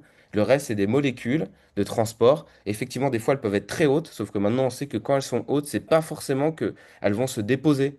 On Ouais. sait que ça peut être des mécanismes, par exemple, de protection de stress oxydatif. Face au stress oxydatif, des fois, on peut avoir des molécules de LDL, on peut avoir un LDL qui s'élève beaucoup. Et en fait, ce LDL cholestérol, il montre surtout à quel point il y a du cholestérol dans les molécules. Mm. Si tu veux savoir le nombre exact de molécules de LDL dans le sang, il faut regarder l'ApoB. L'ApoB, Ouais. c'est Ouais. justement celle qui te dit combien de molécules de LDL il y a qui circulent. Et le LDL cholestérol, c'est simplement à quel point elles sont chargées ou pas en cholestérol. Ouais. Or, on sait que plus elles sont, plus c'est élevé, plus elles sont chargées en cholestérol et plus elles sont grosses, moins il y a de risque qu'elles se déposent. Ouais. Plus elles sont petites et moins chargées, plus elles ont de chances de pénétrer, de se déposer. Ouais. Donc, il y a vraiment beaucoup de choses à déconstruire pour beaucoup de médecins, parce que c'est ce qu'on nous a mal enseigné à la fac, ces concepts-là. Malheureusement, il y a beaucoup de médecins qui peut-être ne s'actualisent pas assez. Et donc, du coup, ça entraîne des fois un peu des discours intercroisés qui font que les patients sont perdus entre mon médecin généraliste qui me dit j'ai trop de cholestérol, il faut plus que je mange d'œufs parce que c'est trop riche en cholestérol. Bon, on pourra encore en reparler, alors qu'on sait que, comme on a dit, les deux tiers du cholestérol, on les fabrique nous-mêmes, ça vient pas de l'alimentation, et que cette fameuse enzyme que j'ai nommée, qui est en charge de fabriquer du cholestérol, on sait qu'elle est stimulée par l'insuline. Ouais. Donc, c'est quand on mange du sucre qu'on stimule notre insuline, qu'on fabrique du cholestérol. C'est un peu compliqué à comprendre pour beaucoup de personnes Ouais. et même pour beaucoup de professionnels de santé, mais en vrai, c'est ça. Et donc, si quelqu'un veut diminuer son taux de cholestérol, il doit arrêter de manger trop de sucre et trop de glucides, de pain, de pâtes, de riz, et il va voir qu'il va réussir à diminuer son cholestérol total, alors que c'est pas en se privant de cholestérol par l'alimentation. Et du coup, il va compenser, parce qu'on sait très bien que les gens, quand ils arrêtent de manger du gras, ils mangent beaucoup plus de sucre et de Ouais. glucides, ils vont faire exploser leur taux de cholestérol total. Ouais, c'est vrai. Mais là, c'est parfait, la transition est toute faite pour la question suivante. Ayant suivi le cursus officiel, estimes-tu que l'industrie pharmaceutique exerce une influence excessive sur la façon dont on forme les médecins et sur la façon dont on soigne? Alors, bon, la réponse, je pense que c'est oui. C'est pas une théorie du complot d'ailleurs de le dire, hein. C'est un fait qui est assez observable. Déjà, juste si on prend la fac de médecine, bah déjà, on a une année entière de pharmacologie. On n'a pas d'année de phytothérapie comme ça pouvait l'être encore il y a allez, de nombreuses années en arrière, ça faisait partie du cursus. Euh, L'industrie pharmaceutique, de toute façon, c'est elle qui finance la majorité des études scientifiques, parce qu'il faut savoir que faire une étude scientifique, ça coûte extrêmement cher, surtout les études cliniques en double aveugle, randomisées, placebo, ça peut coûter très très très très cher. Et donc, malheureusement, on le voit dans tous les domaines de la vie, l'État a arrêté de financer beaucoup d'universités qui font de la recherche, on voit qu'ils définancent l'éducation, qu'ils définancent les hôpitaux, etc. Je pense que ça parle à tout le monde. Et donc, il y a de moins en moins d'argent pour faire déjà des études indépendantes et des études basées sur d'autres choses que des médicaments, que ce soit des micronutriments comme le coenzyme Q10 pour donner cet exemple, que ce soit de la phytothérapie, que ce soit d'autres types de médecine alternative. Et donc, du coup, la majorité déjà des articles qui sortent, c'est des articles donc, basés sur le médicament. Donc, bah déjà, ça pousse à que les médecins utilisent énormément de médicaments. On nous apprend que pour soigner les gens, il n'y a que les médicaments qui fonctionnent. Or, on voit bien en médecine fonctionnelle, bah, on donne du coenzyme Q10, on fait des bilans, comme tu dis, avant-après, on voit qu'on améliore énormément de paramètres métaboliques. Donc, pour le coup, on peut l'objectiver sur énormément de patients que ça marche. On sait aussi maintenant, et ça c'est aussi sorti dans des revues, des grandes revues scientifiques, hein, que beaucoup de peer reviewers, donc c'est ceux qui vérifient les études scientifiques avant qu'elles soient publiées, donc ça c'est une autre chose que beaucoup de gens ne connaissent pas, c'est que quand un scientifique fait une étude scientifique, avant de pouvoir la publier dans des grandes revues scientifiques, Nature et Par des... compagnie, il doit être révisé par des pairs scientifiques, du coup, qui vont vérifier si son étude a été bien faite, si c'est pas faux, s'il y a bien les vraies données derrière, etc. Or, il y a des articles qui sont sortis il n'y a pas longtemps qui montrent que les quatre revues principales de médecine, donc c'est-à-dire les plus prestigieuses, tous les peer reviewers, pardon, ont reçu, c'était dans de l'ordre de plusieurs milliers de millions de... C'était non, c'était une somme aux alentours de 4 milliards de dollars d'argent de la part de Big Pharma Ouais. durant les dernières années. Donc en fait, la médecine, malheureusement, la science, malheureusement, a été gangrénée depuis longtemps par l'industrie pharmaceutique. Et donc, beaucoup d'articles, des fois, paraissent dans des grandes revues alors qu'ils avaient des biais. L'évidence derrière les données n'était pas solide. Et ça fausse bah, du coup énormément la science parce que du coup, on sait plus, on lit tout et son contraire, hein, et c'est un peu ce qu'on voit, hein. Tu peux trouver des articles qui vont dans les deux sens. Et il faut faire vraiment preuve d'énormément il faut observer extrêmement bien les études. Il ne faut pas juste lire déjà la conclusion, comme on voit que, comme Ouais. beaucoup le fait. Il faut vraiment essayer de tout lire, voir qui a écrit l'article, s'il a des liens avec l'industrie pharmaceutique, s'il a touché de l'argent dans l'année par l'industrie pharmaceutique, si l'article est écrit par par directement le laboratoire, parce que ça arrive aussi. Oui. Euh, Comment a été fait souvent les critères d'inclusion et d'exclusion. J'ai retrouvé plein de billets, notamment sur des articles sur le lien entre l'hypothyroïdie d'Hashimoto, la maladie d'Hashimoto et le gluten. Parce que nous, on recommande souvent en médecine intégrative d'arrêter le gluten Oui. quand on souffre de maladies auto-immunes, en particulier de la thyroïde. Et en fait, il y a des articles qui montrent tout son contraire. Et dans les articles qui disent que ça marche pas du tout, en fait, quand tu regardes les groupes, comment ils ont fait les groupes et les critères d'inclusion, ils ont inclus dans les deux groupes, enfin, si tu veux, dans les critères d'exclusion, il n'y avait pas le fait d'avoir une dysbiose intestinale. Ok. Or, on sait que qu'est-ce qui crée de la perméabilité intestinale? C'est avant tout la cause numéro un, c'est les déséquilibres du microbiote. Ouais. Donc en fait, le fait de ne pas l'avoir mis comme critère d'exclusion fait que dans les deux groupes, tu vas retrouver des gens qui ont des dysbioses intestinales, donc dans la perméabilité, donc qui ont des risques de faire des phénomènes de cross-linking et de développer des maladies auto-immunes. Et donc, quelle était la conclusion de cet article? Pas de différence significative. Mais oui. Mais c'est évident, en fait, il suffisait juste de lire. Tu lisais la première page de l'article, tu savais déjà que l'article, il C'était pouvait possible. pas Ouais. être conclure à rien d'autre que ça. Et donc, des gens qui n'ont pas cette finesse dans la lecture, qui n'ont pas non plus les connaissances scientifiques pour et se dire qu'est-ce qui manque dans les critères d'inclusion, d'exclusion, vont simplement voir cette conclusion et dire, bah non, effectivement, si on regarde la majorité des articles sur ce sujet, il n'y a pas de différence significative, donc allez-y, mangez du gluten si vous avez une maladie Hashimoto, pas de problème. Et encore une fois, on revient à ce qu'on disait, si tu as les connaissances biochimiques, physiologiques, et que tu lis des articles de sciences dures, pour le coup, et pas cliniques, euh, où du coup on va mettre, où il y a des grands scientifiques qui ont mis en avant le mécanisme physiopathologique, c'est-à-dire que le fait d'avoir de la perméabilité au niveau de l'intestin grêle favorise les réactions auto-immunitaires et probablement la cause de toutes les maladies chroniques au niveau, toutes les maladies auto-immunitaires. Euh, bah, en fait, si tu lis pas ça et que tu comprends pas ça, après, tu n'as pas, si tu veux, les armes derrière pour raisonner sur les articles cliniques. Et d'ailleurs, si les scientifiques eux-mêmes n'ont pas ces connaissances-là, ils pourront pas faire des articles scientifiques cliniques qui auront du sens.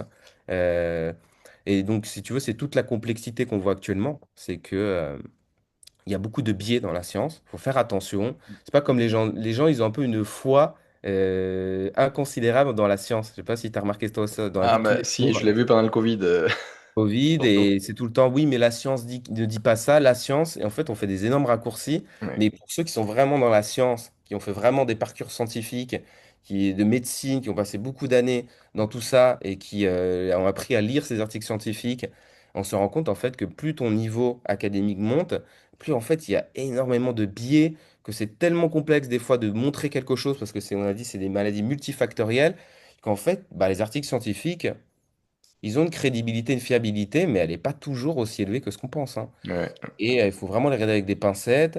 Et que c'est pour ça que je trouve que c'est plus intéressant parfois de lire plutôt les articles de physiologie, de biochimie, comprendre les mécanismes qui sont bien en évidence par la science. Parce que si on les comprend, c'est fort probable que derrière, ce qu'on va faire a du sens et va agir au bon endroit.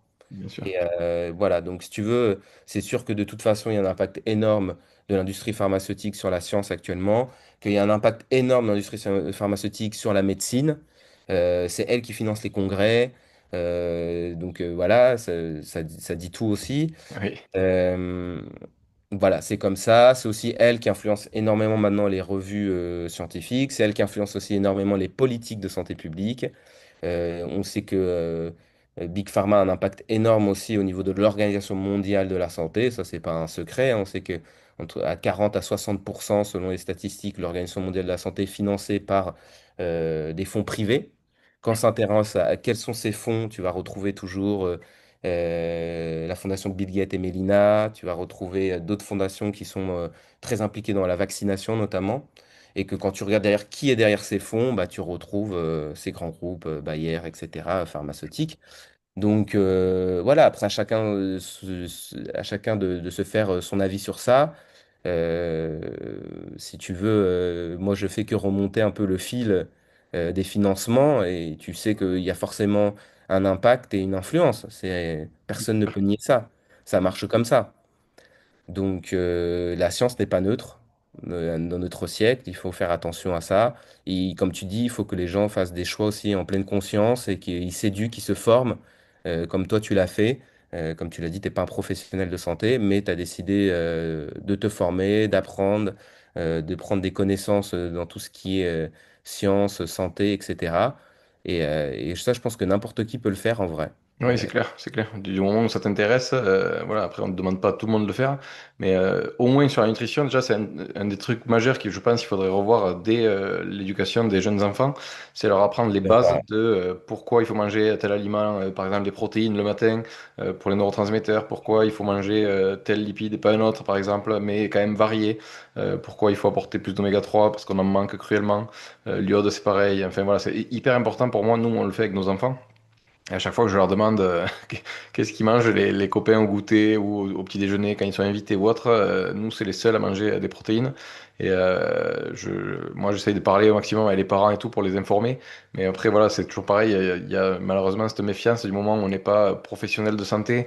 Et vu que justement il y a cette pression, on va dire médiatique de l'autre côté par l'industrie pharmaceutique qui essaye d'embrouiller les gens, de faire peur avec les compléments alimentaires en disant chaque 2 ans à peu près, il y a l'OMS et d'autres d'autres organismes qui sortent des articles de attention, les compléments alimentaires sont dangereux.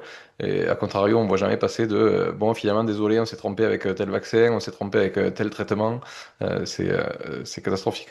Tu as sur ça un article qu'a sorti il n'y a pas longtemps Guillaume Font, donc qui est un chercheur, tout ce qui est neurobiologie, etc. Et très focus sur la santé mentale, je pense que tu connais, qui est sur les réseaux, beaucoup de monde le connaît, qui a montré d'ailleurs que parmi les interventions sur tout ce qui est pathologie mentale, euh, le type d'intervention qui a le plus de degrés de sécurité, le moins d'effets secondaires, c'est les compléments alimentaires, avec une efficacité qui est démontrée. Ouais. Donc voilà, de toute façon, je pense qu'en règle générale, on peut le voir même, tu vois, sur la loi du plomb, voir à quel point, quand on regarde au niveau médiatique les interventions de nos politiciens, et on peut voir à quel point c'est biaisé, à quel point il y a de la désinformation, que n'importe qui peut se renseigner. Je pense que la majorité des gens l'ont fait, parce qu'il y a quand même 2 millions de gens qui ont voté la Ouais. pétition contre cette loi. On voit que la majorité des scientifiques disent c'est très dangereux pour la santé, ces pesticides. Et à côté de ça, on a plein de politiciens invités qui nous disent mais non, la science est de notre côté, etc. Et ça, c'est transposable sur tous les domaines, malheureusement, de la science aussi, ce que Ouais. j'essaie d'expliquer aux gens.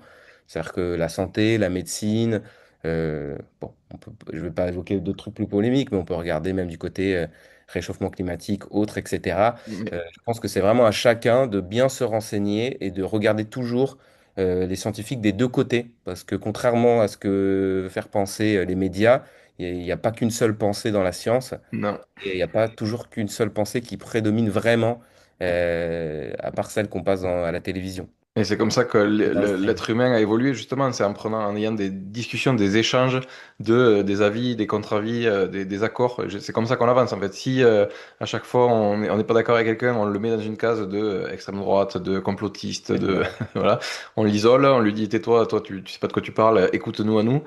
Ça ressemble vachement à de la propagande et à de C'est ça. l'influence. Et maintenant, on peut plus avoir de débat. On Non, voit c'est en Espagne, mais on voit à quel point en France, les médecins sont muselés, notamment par l'ordre des médecins. Ils peuvent pas dire ce qu'ils veulent sur les réseaux. Ils doivent respecter des codes déontologiques, des chartes extrêmement strictes. Ils sont convoqués pour le moindre problème. ouais, Et donc, ouais. du coup, ça, il faut aussi que les gens le sachent. C'est pas parce qu'il n'y a pas d'intervention de médecins que les médecins valident tout ce qui se passe actuellement.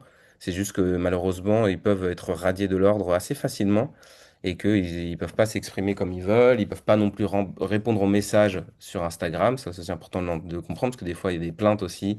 Oui, les médecins sur Instagram, ils répondent pas, ils ne donnent pas de posologie. En fait, ils peuvent pas, hein, parce que Ouais. c'est considéré comme de l'exercice de la médecine. Donc si après il se passe quelque chose, on a recommandé du magnésium, la personne en effet a eu un problème, on peut être responsable de ça. Donc ouais, il y a tout un problème, c'est vrai, qui va bien au-delà. Bah, simplement de la médecine, de la science, hein. Et, voilà, je pense qu'il y a un nettoyage à faire de la Oui. science et de ses liens avec l'industrie, en règle Et, générale. et un réveil de la population pour justement s'informer par elle-même, apprendre, lire au maximum, se renseigner et faire des choix au niveau de l'alimentation déjà, ça Éclairé, c'est ouais. ouais. Il y a des choix éclairés. T'as abordé là sur la question précédente et aussi avant dans le podcast l'effet placebo. C'est un sujet qui me passionne et d'autant plus dans mon approche holistique qui englobe l'approche fonctionnelle, l'énergétique ou encore l'hypnose. Du coup, je me demande, maintenant qu'on connaît et reconnaît officiellement le pouvoir de l'effet placebo, puisqu'il sert de mesure pour tester l'efficacité des médicaments, pourquoi on ne l'utilise pas plus, selon toi? Ouais, c'est une bonne question. Pourtant, l'effet placebo, ça montre quand même la puissance de l'esprit sur le corps. Ouais, d'accord, Euh, Pourtant, ouais, il est marginalisé hein, en règle générale en médecine. Alors que déjà, juste si on voit notre relation, la relation soignant-patient, on exerce déjà un effet placebo en réalité. bien À sûr. travers ce qu'on peut dire et un effet nocebo dans certains cas même. Ouais. Euh, on devrait plutôt l'utiliser de manière intelligente, je pense, user de cette confiance, de cette relation pour aider les patients, les motiver. Euh, et inversement, on voit encore trop de médecins qui nient la souffrance des patients. Tu vois, les phrases classiques, c'est dans votre tête. Ça peut détruire vraiment des Ah, personnes. mais ça c'est clair. Ou annoncer des fois, tu vois, des diagnostics extrêmement graves, un peu sèchement. Je l'ai aussi beaucoup vu. Ça peut être encore pire, quoi, pour la personne. Ah, bah oui, ça m'est arrivé, moi, ça nous arrivait dans mes Ouais. proches plusieurs fois. Ouais. Donc, moi, j'ai eu voilà, des patients auxquels les médecins qui avaient un cancer et qui lui disaient, bon, bah, là, il vous reste que quelques semaines à vivre. Mm. Je ne sais pas si c'est forcément utile de le dire de cette manière, en tout cas. Non. Euh, voilà, alors qu'en vrai, le vrai progrès, c'est plutôt bah, de reconnaître cette dimension psychosomatique, tu vois, sans la disqualifier et d'en faire une force thérapeutique. Mais je sais qu'il y a plein de traitements alternatifs qui l'utilisent énormément. Bah, en hypnose, nous, c'est un des trucs, Mm. c'est un des outils majeurs. On se sert de la capacité à la personne de visualiser, en fait, de se projeter dans une autre réalité pour que ça impacte sa propre réalité dans sa vie physique. Et c'est les gens, il y a des exercices simples que je fais faire moi pour que ce soit pour des formations, pour des vidéos sur l'hypnose ou pour des séances d'hypnose carrément. Des exercices simples où c'est que juste le fait de faire visualiser quelque chose à la personne, elle va le vivre réellement dans le monde physique. Comme par exemple faire bouger un bras tout seul alors que on n'a pas induit de mouvement musculaire pour le faire. Les personnes à chaque fois sont sur le cul de se dire putain mais c'est impressionnant, je comprends pas comment, comment ça marche. Et je leur dis ben en fait c'est le pouvoir de ton esprit tout simplement qui justement agit sur ton corps. Donc quand on sait ça, euh, on m'a souvent aussi reproché par exemple en magnétisme, on m'a souvent dit ouais mais parce que j'en ai beaucoup parlé avec beaucoup de gens qui sont assez réticents à ces approches-là, vu que c'est quelque chose qu'on n'arrive pas à expliquer, ils accrochent pas, les gens se disent, ouais, c'est pas possible, ça marche pas, ou alors c'est l'effet placebo. Mais moi, je leur dis, mais en fait, peu importe, même si c'est l'effet placebo, moi, je m'en fous. Je prétends pas être guérisseur de. C'est pas moi qui fais tout, en fait. Quand Pour le je coup, pose mes mains, par exemple, ouais. sur la personne, c'est le patient qui est aussi à 50%, voire plus, impliqué là-dedans, dans sa guérison, dans sa capacité, justement, de toutes ces cellules à se régénérer en permanence pour retrouver la santé. C'est ce que le corps passe son temps à faire en permanence. Donc en fait, même si c'est que le patient lui-même qui se soigne tout seul et que moi je fais juste que lui faire croire, en fait, même si c'est ça, peu importe. Tant que ça marche à la fin et que le patient va mieux et qu'on arrive à faire disparaître des brûlures, alors ça c'est, ou les zonas par exemple, je sais pas si toi c'est fréquent, mais moi j'ai un médecin généraliste dans le Gers euh, qui est pas du tout branché énergétique, il croit pas du tout à tout ça. Et pourtant, à chaque fois qu'il a des patients et des zonas, il me les renvoie parce qu'il sait que moi je suis magnétiseur et il leur dit, bon ben je sais pas comment ça marche, mais lui, les magnétiseurs arrivent à le soigner le zona, donc allez chez eux. Et quand les patients reviennent le voir le lendemain et que le zona qui était rouge purulent, truc a disparu complètement et que la peau, il n'y a plus aucune trace, à chaque fois il est obligé de se dire, bon ben apparemment, on sait pas comment ça marche, mais il y a quelque chose. Et moi c'est ça que je veux appuyer, c'est sur ça que je veux appuyer, c'est que peu importe si c'est moi le magnétiseur ou notre thérapeute ou que ce soit le patient lui-même, c'est qu'il y a une puissance qui est pas utilisée justement par l'effet placebo, par le fait de pouvoir se guérir par la pensée, que c'est hyper dommage qu'on ne l'utilise pas, quoi. Ouais, bien sûr. Mais en fait, moi, je pense que la majorité des professionnels de santé, en règle générale, devraient je pense que c'est justement avoir de l'humilité et que de pas disqualifier, en fait, toutes ces disciplines-là en disant tout de suite c'est du charlatanisme, ça sert à rien, etc. Parce qu'il y a énormément de choses que nous-mêmes on fait et qu'il y a encore quelques siècles en arrière, il n'y avait aucune évidence scientifique de ce qu'on faisait. Et la science, elle avance et elle va probablement démontrer, en tout cas pour le magnétisme, il y a probablement, ça va être démontré d'ici quelques années. On sait l'avancée qu'a la physique quantique sur ça. On sait l'importance des champs électromagnétiques et des ondes fréquences, etc. On le voit actuellement avec le téléphone, le Wi-Fi, etc. Donc de dire que c'est faux, que ça n'existe pas déjà, c'est pas beaucoup, pas trop crédible actuellement, au vu déjà des connaissances qu'on a actuellement, hein. Et probablement que dans un futur, avec toutes les nouvelles connaissances qu'on va avoir, on pourra même expliquer, démontrer ces choses-là. Donc moi, je prends tout le temps beaucoup de précautions avec toutes ces thérapies alternatives, en me disant que si ça marche, eh ben, écoute, pourquoi pas, du moment que c'est pas dangereux pour la personne. Oui, C'est surtout sur ça hein, qu'il faut. C'est d'ailleurs notre le jurement d'Hippocrate qu'on prend et qu'on devrait respecter. Hein, c'est de d'abord ne pas provoquer de dommages à la personne. Donc, si c'est une pratique qui est sûre déjà, bon, on respecte déjà ce premier principe-là. Ensuite, l'hypnose, le MDR, moi, c'est des pratiques que je recommande fortement à mes patients dans tout un tas de troubles parce qu'il y a des très bons résultats, on le sait, très rapidement. Ça permet à beaucoup de patients de sortir rapidement de leur état. Alors, ça peut être sur des dépressions, de l'anxiété, sur des blocages, sur les troubles du comportement alimentaire, ouais, sur tout l'hypnose, un c'est tas de ça. En choses. fait, on peut travailler sur tout. Franchement, on voit des gens qui tardent des années à résoudre ces problèmes par des thérapies un peu plus classiques, d'écoute simplement, des psychologues qui écoutent mais qui ne font pas beaucoup d'autres choses de plus, hein, mais c'est comme ça qu'on les forme aussi. Et on sait que ces thérapies proactives marchent beaucoup mieux et permettent aux gens de sortir très rapidement de ces blocages-là. Donc, moi, je trouve que c'est des armes incroyables. Et il y a beaucoup de professionnels de santé, pour le coup, qui le font, hein, qui s'intéressent à ça. Il y a beaucoup de recherches dessus sur le MDR, sur l'hypnose. Donc, c'est reconnu. Je pense que c'est tout à fait reconnu. C'était Freud à l'époque même qui bossait dessus. Enfin, voilà, il y a quand même des grands noms qui étaient autour de ces thérapies-là. Et ouais, l'effet placebo, dans tous les cas, il faut l'utiliser, savoir l'utiliser et faire attention à l'effet nocebo surtout, parce que je pense qu'en tant que professionnel de santé, et encore plus en tant que médecin, notre parole, des fois, justement, a un impact énorme sur les patients. Ah oui, c'est clair. Moi, combien de fois, justement, j'ai des patients qui m'ont dit en panique, le médecin m'a dit ça. Je pense récemment à quelqu'un qui avait une tache sur la gencive, que la dentiste lui a dit, ah ben ça, c'est sûrement un cancer, alors que en fait on n'en sait rien et Ouais, qu'il faut surtout pas dire ça avant d'avoir fait une biopsie ou d'avoir fait des recherches plus poussées parce qu'en c'est fait ça. il se peut que ça soit pas ça mais que justement en connaissant la puissance de l'esprit que la personne se fabrique toute seule et se déclenche ce cancer qui n'était pas là à la base parce que l'autorité de santé qui lui a dit ça parce qu'en plus la blouse blanche a un impact comme on l'a Ouais, il y dit. a des études hein, sur ça aussi, hein. Ouais, mais ouais, Ah, on ne parle pas d'effet placebo, Non, il mais y a des vraies l'expérience de études 1000 sur ça, grammes, hein. c'est un peu c'est ça que ça a démontré, hein, c'est que la blouse Ouais, blanche peut faire n'importe quoi et même porter atteinte à d'autres personnes si c'est un ordre ou que c'est intimé par justement l'autorité, quoi. Donc ouais. c'est hyper important.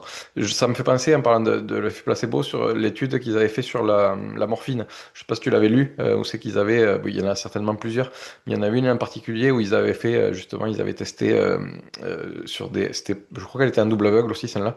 Euh, Ils avaient testé justement des dosages au début, un dosage précis sur les patients, et après le lendemain, ils étaient revenus, les patients savaient qu'ils allaient avoir moins de morphine, mais que ils allaient devoir eux-mêmes se l'auto-suggérer. Et en fait, petit à petit, ils ont réduit les doses jusqu'à ne plus en mettre du tout. Il y a je crois que c'était entre 60 et 80%, je crois, de tête de résultats, où c'est que les gens arrivaient eux-mêmes, sans morphine, à s'induire justement cette sensation qu'apportait la morphine sans en avoir, en fait. Bien Et, sûr, à l'hôpital, ça arrive, hein, des fois, c'est hallucinant. à l'époque où j'étais en Argentine, de pas forcément mettre de la morphine dans la perfusion et les gens étaient soulagés de la douleur, nettement, hein, sans Ouais, rien recevoir, c'était que de l'eau. ouais, Mais c'était ouais. tellement puissant pour eux, ils étaient tellement convaincus de recevoir la morphine que, il y avait une nette diminution de la douleur. Ouais, mais c'est ça, c'est hyper intéressant. Moi, c'est un sujet sur lequel je travaille en ce moment de plus en plus. Je Ouais. veux le partager au maximum, le faire expérimenter aux gens avec des exercices justement comme on fait en hypnose pour leur faire directement en fait toucher du doigt la puissance de cet effet-là pour qu'après ils puissent eux-mêmes l'utiliser en fait quand ils ont besoin. On peut savoir, nous par exemple, le Brice Postal qui est décédé maintenant, qui m'a formé moi, qui était un ancien contractor, il faisait beaucoup de sports de combat. Il nous avait raconté, parmi beaucoup d'anecdotes, un combattant qui s'était fracturé la cheville, fait une entorse conséquente à la cheville. Pendant un entraînement, la cheville a gonflé tout de suite, il a dû s'asseoir parce qu'il n'arrivait plus à tenir debout. Et Brice lui a dit, si tu veux, je te fais tester l'hypnose, parce que je suis formé à ça.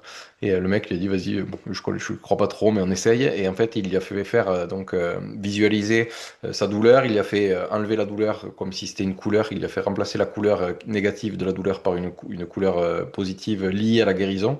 Euh, il lui a fait faire des exercices comme ça tout seul, ça a pris 5 minutes. Après, il l'a fait remonter, donc sortir de l'état d'hypnose. Le mec, en sortant de l'état d'hypnose, il s'est remis sur ses chevilles et il sautillait comme un combattant pour repartir combattre. Et Brice lui a dit, là, il a dit, non, calme-toi, il a dit, je t'ai enlevé la douleur, mais je t'ai pas guéri pour autant, donc va t'asseoir et laisse ta cheville se reposer, parce que sinon demain, elle va faire le triple. Mais Ouais. voilà, on peut voir la puissance quand même que ça a, et c'est hyper intéressant. Ouais, bien sûr, c'est clairement un levier, sous-exploité, hein. Ah ouais, clairement. Et, Exploité énormément dans beaucoup de disciplines et en médecine, en particulier, quoi. Mais c'est là où c'est important, et c'est ce qu'on essaye de faire. Médecine fonctionnelle, c'est aussi de s'appuyer sur, d'autres types de thérapeutes pour, voilà, pour le suivi des patients, parce qu'on peut pas tout, on n'est pas compétent dans tout, dans tout, ça ouais, c'est bien sûr. clair.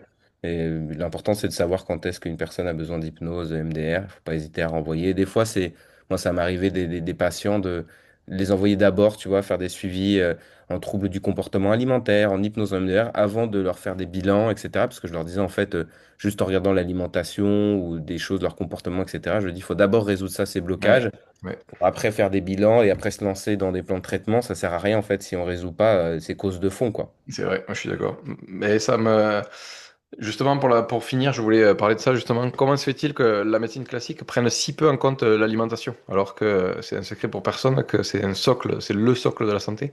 Si on s'empoisonne quotidiennement, il est normal que ça finisse par déclencher de nombreuses pathologies. Bah, je pense que la réponse est facile, hein, et c'est que c'est pas enseigné à la fac. Voilà, tout simplement de médecine. Moi, c'était un module, donc qui n'était pas forcément obligatoire en plus. Et, mais je sais qu'en France, beaucoup de médecins n'ont jamais passé une heure de nutrition. On n'a même pas vu une heure de nutrition. Donc déjà, c'est vrai que beaucoup de médecins sont pas du tout compétents, dans ce domaine-là, et ils se permettent, hein, de donner des conseils au quotidien, alors qu'ils n'ont jamais fait, de formation particulière dessus. Euh, donc ça, c'est l'explication principale, hein. C'est qu'on n'est pas formé en tant que médecin à, regarder l'alimentation, des patients.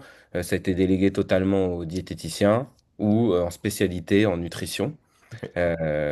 Malheureusement, bon, les diplômes de diététicien, il y a plein de diététiciens qui nous écoutent, qui seront d'accord, ils sont totalement désactualisés, ces BTS, etc. Oui, Voilà, il y a des formations en nutrithérapie que je trouve beaucoup plus qualitatives. Mais, euh, mais bon, il y a quand même de plus en plus de DU, heureusement, que ce soit en micronutrition, nutrition, etc., qui voient le jour dans les facs de médecine. Donc, on a tous la possibilité, comme moi j'ai fait, de se former mieux dans cet aspect-là, de mieux comprendre la nutrition. Mais bon, on sait, hein, on l'a dit, et je pense que même, tiens, on peut nommer les naturopathes qui, depuis des années, travaillent l'hygiène de vie des gens. On sait à quel point, voilà, on l'a déjà expliqué maintes fois dans le podcast, hein, mais l'hygiène de vie, c'est la base, en fait.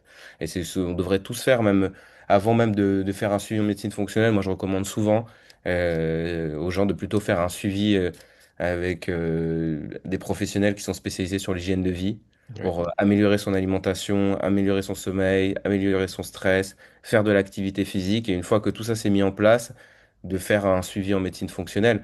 Après, moi, j'essaye dans ma pratique quotidienne de le faire. oui, Je regarde toujours l'assiette de mes patients sur 3 jours. Ils m'envoient des photos, on regarde, on décrypte, on travaille ensemble. Si c'est des gens qui partent de trop loin, je vais les rediriger forcément vers des collègues qui sont nutritionnistes, diététiciens, formés en micronutrition, parce que bon, la réalité, c'est qu'une consultation, c'est déjà 1 heure en médecine fonctionnelle, c'est déjà long, mais qu'en 1 heure, on n'a pas le temps de oui, travailler non. à ce point-là l'assiette. Donc moi, je préfère renvoyer quand on part de trop loin, des gens qui mangent encore des produits ultra transformés, par exemple.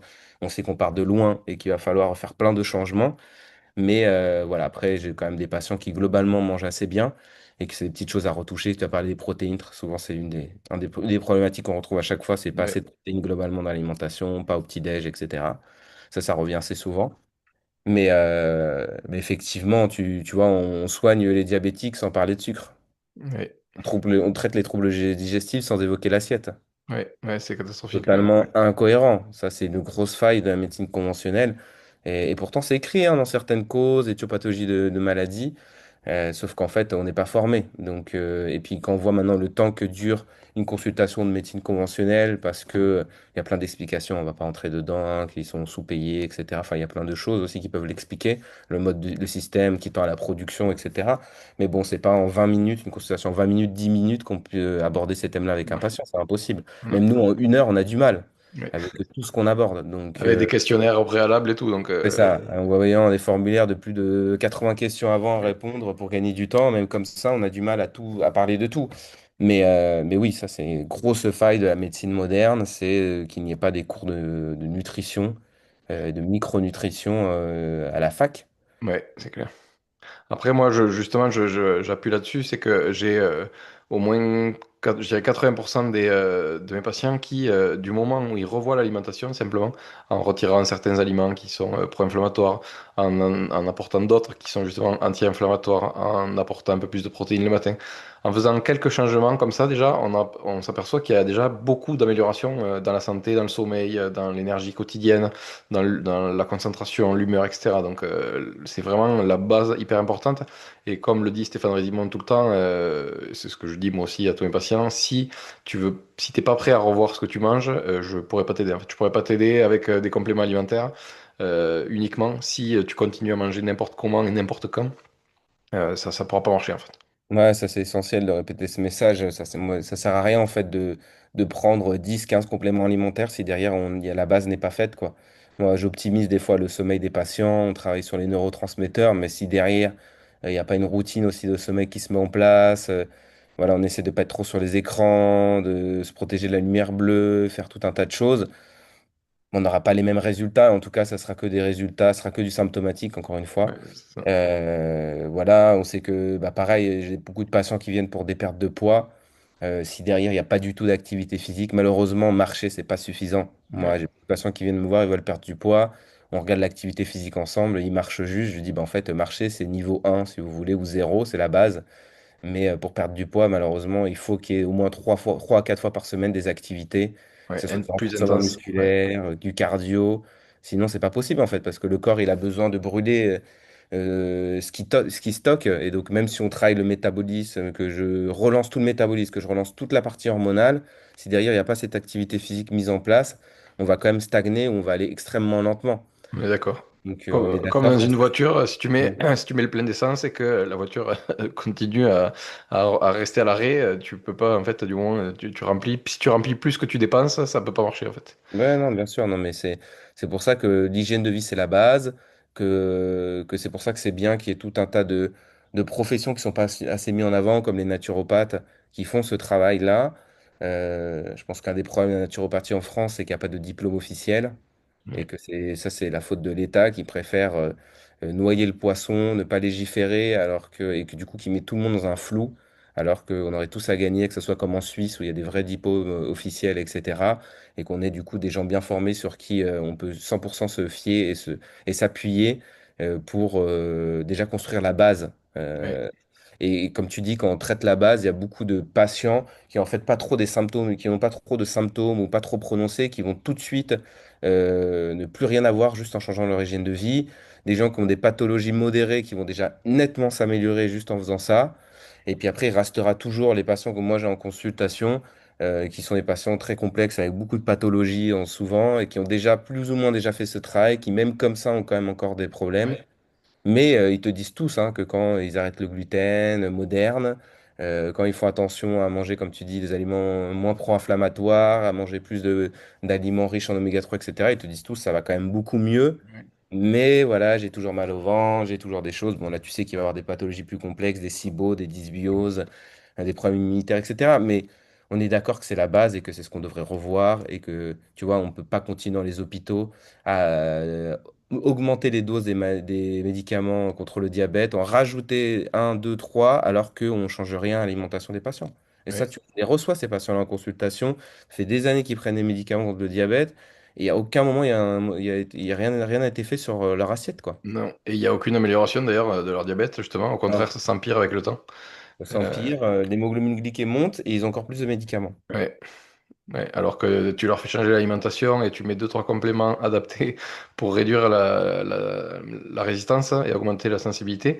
Et ça s'améliore bien souvent déjà au début. Donc en fait, les gens sont hallucinés de se dire, putain, mais ça fait des années que en fait, on me soigne pas. En fait, on me, on me fait taire mes symptômes, mais c'est tout, quoi. Ouais. Ouais. Donc voilà, après, chacun, comme tu dis, responsabilité de s'informer, de se former. Et malheureusement, on vit dans une époque où il faut être proactif dans Ouais. tous les domaines pour prendre des décisions. Ouais, ben, après, l'école a bien fait son travail. Elle nous a formés justement à écouter, à écouter une autorité extérieure et à être un bon soldat pour aller travailler à l'usine et pas trop poser de questions, euh, avec l'impuissance apprise et d'autres, plein d'autres choses qui nous ont été inculquées pendant l'éducation. Mais c'est important justement de remettre tout ça en question et de lire beaucoup. Petit partage pour ceux qui auraient du mal à se lancer dans la lecture. Moi, à l'époque, l'école m'avait dégoûté de la lecture parce qu'il me forçait à lire des livres qui m'intéressaient absolument pas et à faire des fiches de lecture immenses qui étaient une plaie pour moi. Et en fait, ils m'ont dégoûté de ça. Et en fait, petit à petit, avec le temps, j'ai vraiment pris, enfin, j'ai été en dégoût avec tout ce qui était la lecture. Je pouvais rien lire du tout. J'arrivais pas à me concentrer. J'arrivais pas à intégrer. Petit à petit, à force, j'ai réussi à sortir de cette impuissance apprise. J'ai fait des formations, j'ai regardé pas mal de vidéos, de podcasts ou autres. Et petit à petit, j'ai repris goût à la lecture avec des sujets qui me passionnent. Et j'ai compris enfin la phrase que j'avais lue à l'époque. Et je m'étais dit, mais c'est quoi cette phrase? C'était lire, c'est refuser de mourir. Et c'est vrai que je le vivais directement en lisant. Je me sentais tellement vivant, parce que ça nourrissait mon esprit, mon intellect, que je me sentais vivant presque plus qu'après une séance de sport juste en lisant. Et je trouvais ça fou. Et donc, voilà, sachez que c'est possible même si vous n'êtes pas un grand lecteur de base. Ouais, tout est possible, hein. Je pense qu'il y a des jeunes qui nous écoutent. Moi, j'étais très mauvais au lycée. J'ai à peine eu mon bac hyper juste. Et finalement, après, quand j'étais en médecine, j'ai eu que des très bonnes notes parce qu'en fait, ça me passionnait. Donc, je pense aussi que c'est ça, quand on est passionné par quelque chose. Et la lecture, c'est souvent ça. Comme tu dis, quand on lit des livres qui nous intéressent pas, déjà, c'est compliqué, quoi. Et effectivement, quand on reprend ce goût à la lecture et surtout qu'on lit dans un sujet qui nous passionne, euh, franchement, on n'arrête pas, quoi. Ouais, on est plus disponible mentalement pour retenir tout ça et pour le redistribuer après, quoi. Et c'est vrai qu'en santé fonctionnelle, en règle générale, je pense que c'est un point commun qu'ont beaucoup de praticiens, c'est qu'on est devenu un peu accro à apprendre toujours plus de choses dans ce domaine-là, quoi. Ouais. Justement, pour finir ce podcast, parce qu'on arrive à l'heure et demie, on a dépassé même l'heure et demie, Ouais. je voulais savoir si tu avais trois personnes à suivre, que ce soit sur Instagram, sur YouTube ou autre, dans le domaine, qui pourraient aider les gens justement à se renseigner un peu plus. Si tu as des noms qui te viennent. Euh, Pas facile ta question comme ça. Trois personnes ouais, sur Instagram. Je suis tellement de monde en plus sur Instagram que c'est compliqué, mais des gens actifs qui postent souvent. euh, Tu veux dans le domaine de, donc on a dit santé fonctionnelle, en règle générale, quoi, règle générale. Un Qui peu je les suis? trois domaines, si tu veux, ça peut être un médecin fonctionnel. Bon, déjà, moi je pense à Stéphane Rédimond directement, parce que je sais qu'il fait beaucoup. Stéphane, bon, il met toujours du contenu qui est intéressant, hein. Bon, plus sur Ouais. Facebook, Stéphane, mais très intéressant. Toujours son contenu. Dans les références que j'aime bien sur Facebook, il va y avoir Bruno Lacroix, Ok, qui fait des choses aussi intéressantes. Voilà. Sur Instagram, après, je regarde beaucoup de comptes américains. C'est vrai que ok, Nick Friedman et oui, compagnie, je vais avoir tendance à beaucoup voir ce qu'ils postent.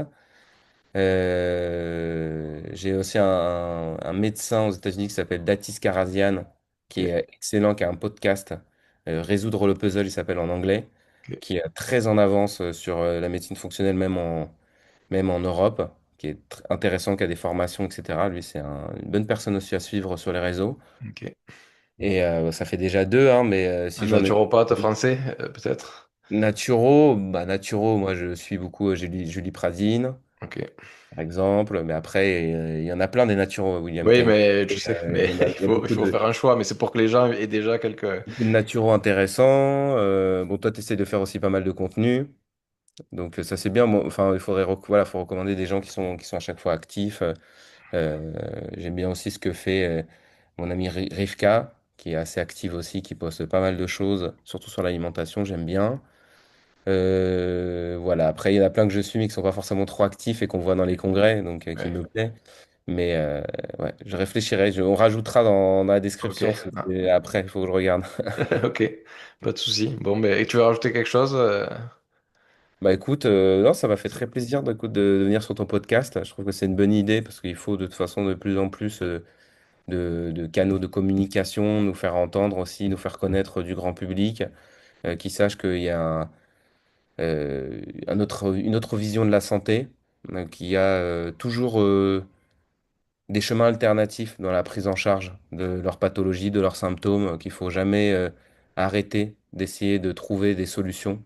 Parce que je vois trop souvent aussi de gens qui malheureusement restent dans le parcours classique, j'ai envie de dire, et se résignent à ce qu'on peut leur offrir au lieu d'essayer d'autres choses, juste Ouais. par peur au final de tester de nouvelles choses. Et c'est au final quand on teste ces choses-là qu'on trouve parfois des réponses à nos problèmes.